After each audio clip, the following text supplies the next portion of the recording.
Okay. So haters గురించి మాట్లాడుకుంటే ఎలాంటి కమెంట్స్ వస్తున్నాయి నీకు?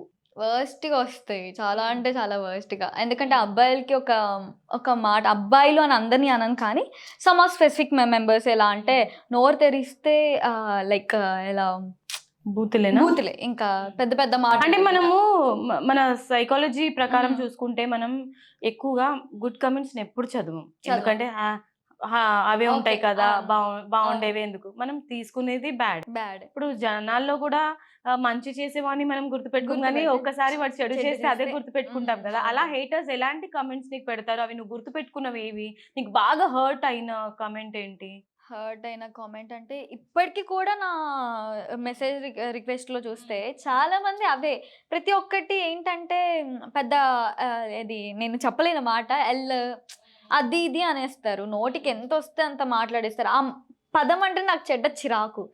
సో, అలాంటిది ఇలా అంటే నువ్వేమైనా బూతులుగా బోల్డ్ మాట్లాడడం. కంటెంట్ ఏమైనా పెడుతున్నావా? అహా! బోల్డ్ ఏం పెట్టను. ఈ ఈ టైంలో, ఈ సిట్యుయేషన్‌లో, ఈ జనరేషన్‌లో బోల్డ్ పెడితేనే అందరూ ఆహా! ఆ! ఎయ్! అన్న కామెంట్స్ ఉన్నాయి. పద్ధతిగా ఏమన్నా చేసినా గూడా ఎవరు చూడరు. వాళ్ళనే కామెంట్ జేస్తారు మళ్ళీ. ఇలా చేస్తున్నావు, అలా చేస్తున్నావు అని కానీ జెప్పి. నేనేమనుకుంటున్నానంటే బోల్డ్‌గా చేసే వాళ్ళని హ్మ్. ఇంకా మంచి కాంప్లిమెంట్ ఇస్తున్నారు. హ్మ్. నీట్‌గా, పద్ధతిగా చేసే వాళ్ళకే ఇలాంటి కామెంట్స్ వస్తున్నాయి. అలా ఏం లేదు. అస్సలు. ఈవెన్ ట్రెడిషనల్‌గా చేసినా, ఏం చేసినా కూడా అందులో ఇప్పుడు ఏం మాట్లాడినా కూడా దాన్ని ఒక బూతు, డబుల్ మీనింగ్ డైలాగ్ చేస్తున్నారు. హ్మ్. ఇంక అంతే. అసలు వాళ్ళనేం చేయాలి? ఏం చేయాలి? నువ్వు చెప్పు. అంటే దానికి కూడా ఒక చట్టం రావాలి. సోషల్ మీడియా వాళ్ళకి ఒక మంచి హ్మ్. లైక్ ఏదైనా లైక్ త్వరగా కనెక్ట్ అవ్వడానికి ఇలా చేస్తున్నారు అని జెప్పి. సో, ఇన్‌స్టాగ్రామ్ వాళ్ళు కూడా ఒక మంచి ఫీచర్ ఇస్తే బెటర్. ఎందుకంటే ఇప్పుడు పెట్టే కామెంట్‌ని అది వాళ్ళు లైక్ బ్లాక్ అని కాదు. లైక్ అది ఆటోమేటిక్‌గా దానికి మీనింగ్ ఏంటి? తెలుగులో ఏంటి? హిందీలో ఏ లాంగ్వేజ్‌లో పెట్టినా అది వెంటనే అది ప్రొనౌన్సేషన్ కామెంట్ పెట్టడానికి వాళ్ళు ఛాన్స్ ఇవ్వద్దు. అది ఆటోమేటిక్‌గా అలాంటియి ఇస్తే బావుంటుంది అని అనుకుంటున్నాను. లైక్ ఛాన్స్ ఉండదు కదా! అక్కడ వాళ్ళు పెట్టే వల్గర్ కామెంట్స్‌కి అది ఆటోమేటిక్‌గా ఆటోమేటెడ్‌గా అది రూడ్ ఆ! కామెంట్ కాబట్టి అది తొలగిపోవాలి అక్కడి నుంచి. అవును. అసలక్కడ రావద్దు. టైపింగే రావద్దు. రావద్దు హ్మ్. అన్నట్టు అంటున్నావు. హ్మ్. Best feature. బావుంది. ఆలోచిస్తారు వాళ్ళు కూడా. మన హ్మ్. మీమర్స్ ఎవరైతే ఉంటారో, టెక్నాలజీ డెవలప్ చేసేవాళ్ళు అవును. ఎవరైతే ఉంటారో వాళ్ళ మైండ్‌లో గనక పోతే వాళ్ళు కానీ ఆలోచిస్తారు. ఇదంతా వదిలేస్తే హ్మ్. హేటర్స్ హేట్ చేయడం అనేది కూడా ఒక ఫీలింగే అది. అంటే అవును. నీకేదో విధంగా ఒక ఫాలోవర్ అయితే పెరిగాడు కదా! అవును. అతను నీ గురించి ఆలోచిస్తున్నాడు కదా! అది హేట్ అయినా అవును. కానివ్వు, లవ్ అయినా కానివ్వు. కానీ హ్మ్. నీకు ఒక ఫాలోవర్ పెరిగారో, అవును. లేకపోతే నీ గురించి ఆలోచిస్తున్నారు అవును. అనుకోవచ్చు కదా! అదే మన ఫాలోవర్స్ మనకి కొంతమంది గుడ్ కామెంట్స్ పెడుతుంటారు. కొంతమంది బ్యాడ్ కామెంట్స్ పెడుతుంటారు. మళ్ళీ ఓకే. బయట ఎవరైనా వచ్చి పెట్టారా అని చెప్పి చూస్తే, మళ్ళీ వాళ్ళు నన్ను ఫాలో అవుతుంటారు. ప్రతి అప్‌డేటు వస్తూ ఉంటుంది వాళ్ళకి. ప్రతి దానికి కామెంట్స్ పెడుతుంటారు. సేమ్ కామెంట్ పెడుతూ ఉంటారు. Bad comment. సో, అది. సో, నేను అలాంటప్పుడు అలాంటి కామెంట్స్ చూసినప్పుడు నీ ఫాలోయింగ్ కూడా నాకు అక్కర్లేదురా భయ్యా! అని చెప్పి బ్లాక్ చేసి పడేస్తాను. అన్‌ఫాలో చేసేస్తాను. లైక్ అక్కడ ఉంటది కదా ఫీచర్ ఇన్‌స్టాగ్రామ్‌లో అన్‌ఫాలో చేసేస్తావు. అన్‌ఫాలో చేయడం. సో, అది చేసేస్తాను. అసలు నువ్వు గ్రేట్ అనుకోవాలి. ఎందుకంటే ఇన్‌స్టాగ్రామ్‌లో ఇంతమంది ఉండగా వాళ్ళని కెలకకుండా నిన్ను వాళ్ళు గెలుకుతున్నారంటే నువ్వు ఎక్కడో ఒక దగ్గర ఫేమస్ అయ్యావు కాబట్టే అవును. గదా! అది. ఓకే. సో, నీ ఫ్యామిలీ విషయానికొస్తే హ్మ్. యాక్చువల్‌గా ఇందాకే నేను అడుగుదాం అనుకున్నాను. హ్మ్. ఫాదర్ గురించి. హ్మ్. నువ్వు మదర్ గురించి చెప్పావు గానీ ఫాదర్ గురించి చెప్పలేదు. చెప్పు. సో, ఎప్పటికీ నువ్వు మర్చిపోలేని సిట్యుయేషన్ అది. హ్మ్. ఫాదర్‌కి ప్రాబ్లమ్ రావడము, హ్మ్. డెత్ అవ్వడము ఇదంతా ఆ హ్మ్. స్టోరీ అసలేంటి? ఏమైంది? అంటే నాన్న ఆల్కహాలిక్ అనమాట. అంటే మేము షూటింగ్స్ ఎళ్తుండగా నాన్న హెవీగా తీసుకున్నారు. మళ్ళీ దానికన్నా ఎక్కువ తీసుకునే వాళ్ళున్నారు. కానీ ఆయనకి ఏంటంటే లైక్ ఆహ్, పసికీర్లు అని అంటారు కదా! అవి జాండీసా? జాండీస్ అవి కడుపులో పడిపోయాయంట. సో, దానికి క్యూర్ అనేది లేదంట.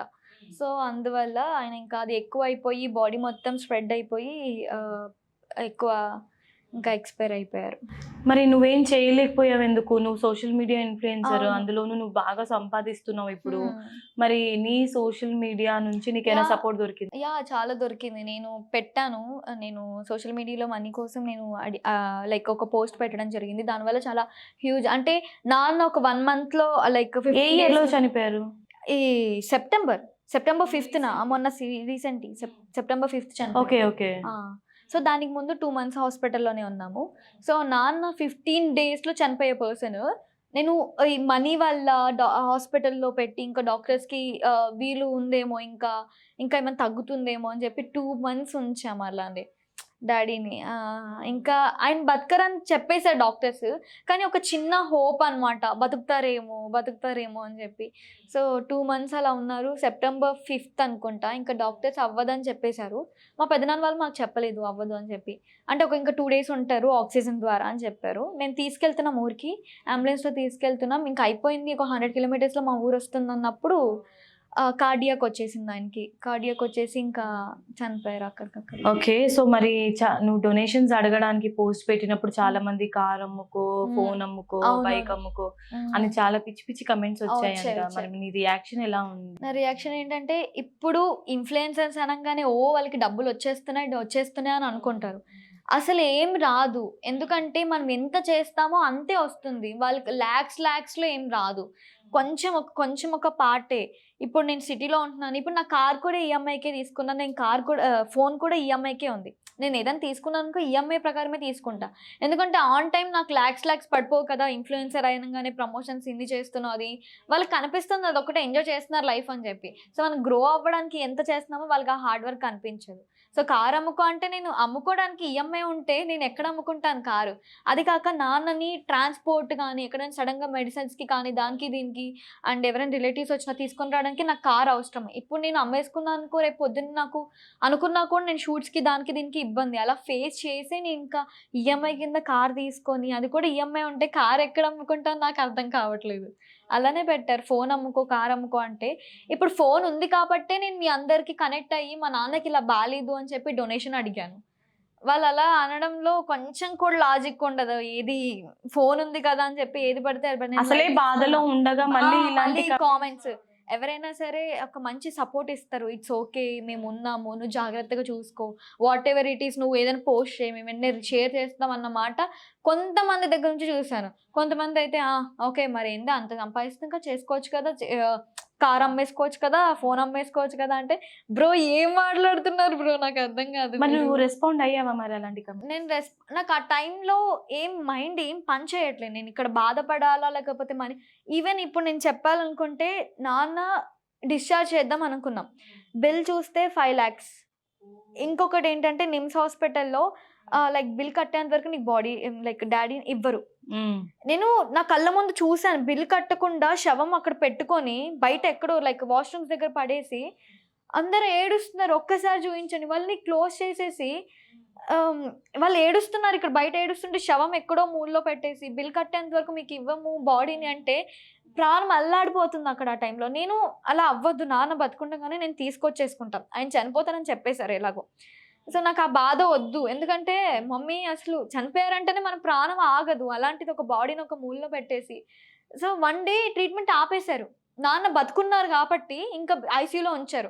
ఇంజెక్షన్స్ వెయ్యట్లేదు. ఏం లేదు. నాకు హాస్పిటల్ అంటే ఎంత నరకం అంటే అంత అనుభవించా. హాస్పిటల్ ఇప్పటికి కూడా మా అమ్మ హాస్పిటల్ అంటే నేను రాను నాకు భయమేస్తుంది అని చెప్తుంది. ఇక్కడ బాడీలో ఎప్పుడో కూర్చున్న సెలైన్స్ నుంచి హోల్స్ ఉంటాయి కదా!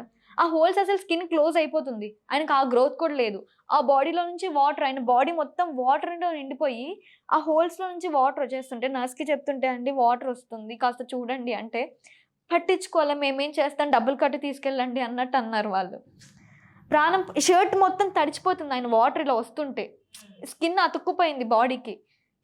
వీల్ చైర్ ఉంటది కదా ఐసీయూలో దానికి అతుక్కుపోయింది స్కిన్ ఇలా తీస్తుంటే డిశ్చార్జ్ చేసేప్పుడు స్కిన్ పీల్ మొత్తం బెడ్‌షీట్‌కి అతుక్కుంది. అంత ప్రాణం అల్లాడిపోయింది. అంత డేంజర్ హాస్పిటల్స్ అంటే.